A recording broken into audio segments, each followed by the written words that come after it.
So here is the MN82 LC79 Land Cruiser licensed Toyota pickup. It's 112 scale. This truck is, I'm going to say, well, it's totally stock from a mechanical standpoint, I guess, but I didn't really buy it to change it up. I bought it because of the body, and then I wanted to do a few cosmetic things to it because I think it looks extremely cool. What I've done is obviously new wheels and tires. These are Injora Swamp Stomper 63 millimeter by 24, and these are the Injora deep dish steel wheels. And I put on, I'll have links to that in the description. The original came with they call these a Fender Eyebrow. It came with one for the front that was a little, I don't know, cheap looking if you ask me, and none for the back. So it gave the truck a really heavy look to the front. So I ordered these off of AliExpress and put them on the front and the back. Apologize for my dog.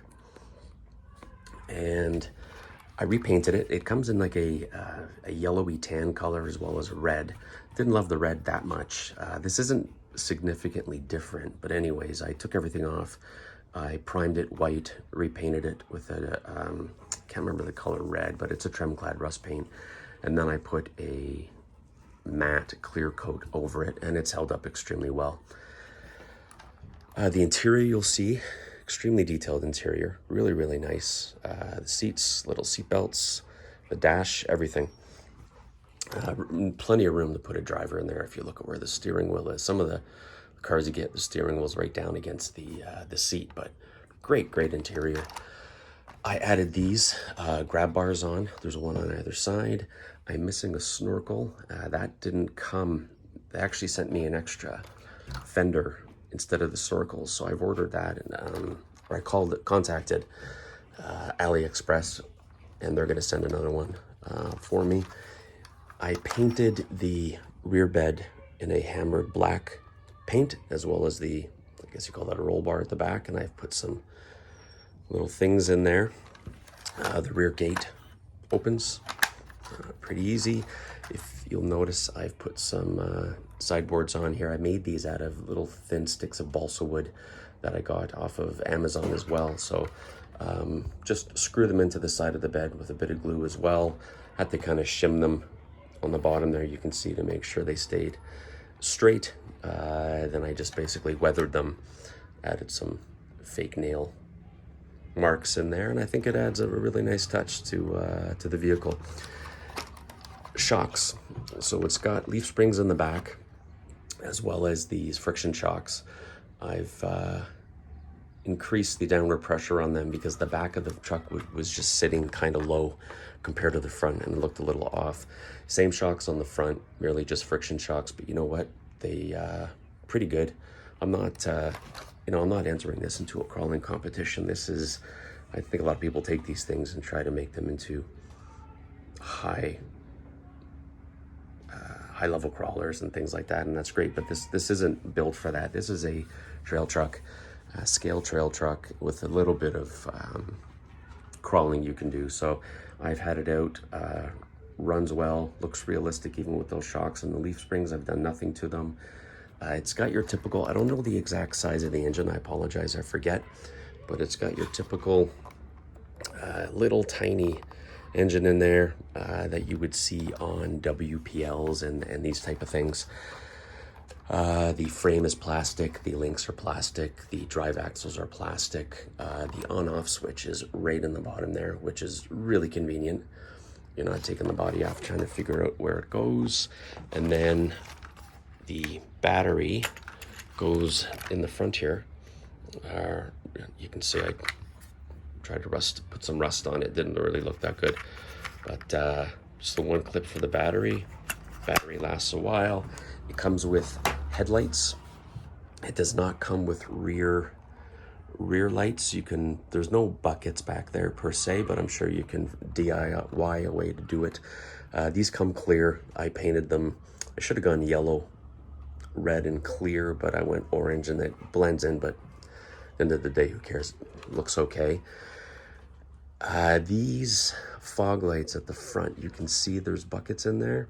So you could easily put some fog lights in, but headlights look good. They're kind of that lower, not yellow, but a lower dim light, which looks really, really cool. The controller is, you can say I label mine. I got too many controllers now. I can't remember what goes with what car, but it's got a weird horn on the front, but who cares? Steering trim, your throttle rate, your light switch. The throttle rate, yeah, it's got the buttons rather than, I like the dial for the steering trim. The button, you just have to keep holding it down and it'll give you a long beep when it's, no, I'm sorry, I'm talking about the steering. The throttle rate, yeah, you just bump it and increase it up. It's really, really basic controller, but that's cool. One thing I do like is it's got this little thumb thing here. For this was $60, $59 US. I'm in Canada, so Canada, like, let's say 75 bucks, or 75 bucks Canadian.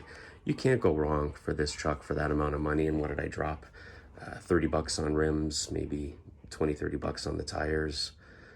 And that's really it, to be honest. And these things were like 8 bucks from AliExpress. This wood, I think I got, it's got to be a few hundred pieces, and they're 3 times as long as this. So I'm gonna be able to make truck beds for the next 20 years. But you can't go wrong with this thing if you want something to just to boot around with. And I always told people, I'd watch videos and they would talk about, oh, you can't use this remote single-handed. And I'm thinking to myself, why the hell do you want to use it single-handed? Just use 2 hands and drive. But since I started to put some stuff on the channel, I got myself a selfie stick. So this, I guess it's a Pexel APL-D6 selfie stabilizer. So there's a setting on here that if you're filming, it'll keep your phone steady, so it's not doing this up and down thing as you're walking around with it. If you want to get some nice low shots, and it's got a tripod on it as well. So I'll put a link for this as well, but I haven't used it yet. It's currently charging, but from the videos I've seen, it looks pretty cool. So, you know, drive around. This thing looks cool. I get the whole thumb thing now with one hand. I stink at driving one hand. I've tried it, and so I'll get used to it after a while, but I think this thing is pretty cool.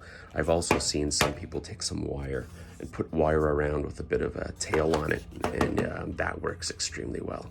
So I might do that to some of my other controllers, but this one, it's pretty good right there.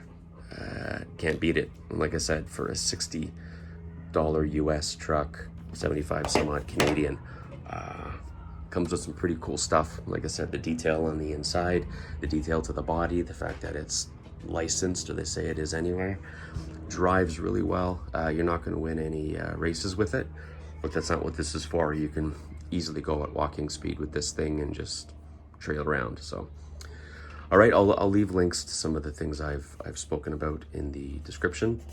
And if you guys like this video, subscribe, like it, and I'll be adding some more over time. I'm going to do more reviews of my trucks and the things I've done to them. And I'm also going to start doing some videos, driving videos and trailing videos since I got this, and we'll see how it works out. Hopefully they look pretty cool. All right, everybody, have a great day. Thanks.